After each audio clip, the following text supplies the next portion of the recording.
తెలంగాణలో కేబినెట్ విస్తరణకు high command green signal ఇచ్చినట్టు తెలుస్తోంది. 6 నేతలకు మంత్రి పోస్టులు ఇచ్చేందుకు తుది జాబితాను ఫైనల్ చేసినట్టు సమాచారం. ఇటీవల తెలంగాణ ఇన్ఛార్జిగా బాధ్యతలు స్వీకరించిన మీనాక్షి నటరాజన్ కొద్ది రోజులుగా రాష్ట్ర నేతలతో విస్తృత స్థాయి సమావేశాలు నిర్వహించారు.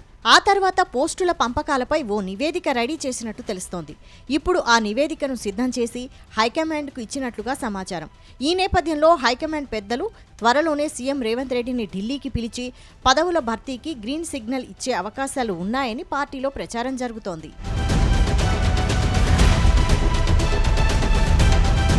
ప్రస్తుతం తెలంగాణలో 6 మంత్రి పదవులు ఖాళీగా ఉన్నాయి. కానీ ఏడాదిన్నరగా ఈ పోస్టుల భర్తీపై వాయిదాల పర్వం కొనసాగుతోంది.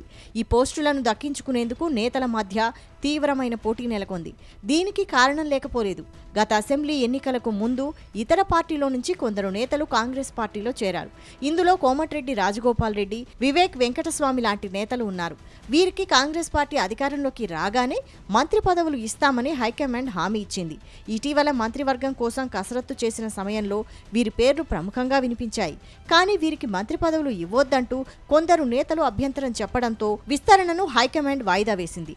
ఇదే సమయంలో కొందరు నేతలు నేరుగా ఢిల్లీకి వెళ్లి తమకు మంత్రివర్గంలో చోటు కల్పించాలని హైకమాండ్కు లేఖలు అందజేయడంతో విస్తరణ ఎటూ తేలకుండా పోయింది.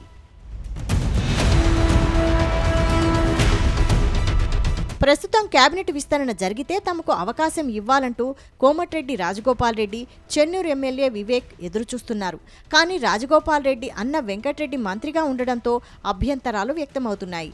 మరోవైపు వివేక్కు మంత్రి పదవి ఇవ్వొద్దంటూ మంచిర్యాల ఎమ్మెల్యే ప్రేమ్సాగర్ రావు కోరుతున్నారు.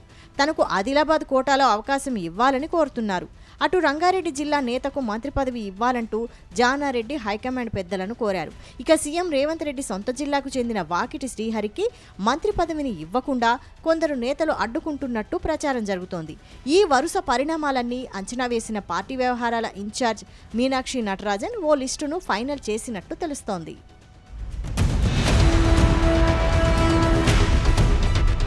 మరోవైపు సీఎం రేవంత్ రెడ్డిని పలుమార్లు ఢిల్లీకి పిలిచిన హైకమాండ్ మంత్రివర్గ విస్తరణపై చర్చలు జరిపింది. ఇప్పుడు మరోసారి ఢిల్లీకి రావాలంటూ ఆదేశించినట్టు తెలుస్తోంది. అయితే మంత్రివర్గ విస్తరణ కోసమే ఆయన్ను ఢిల్లీకి పిలిచినట్టు ప్రచారం సాగుతోంది.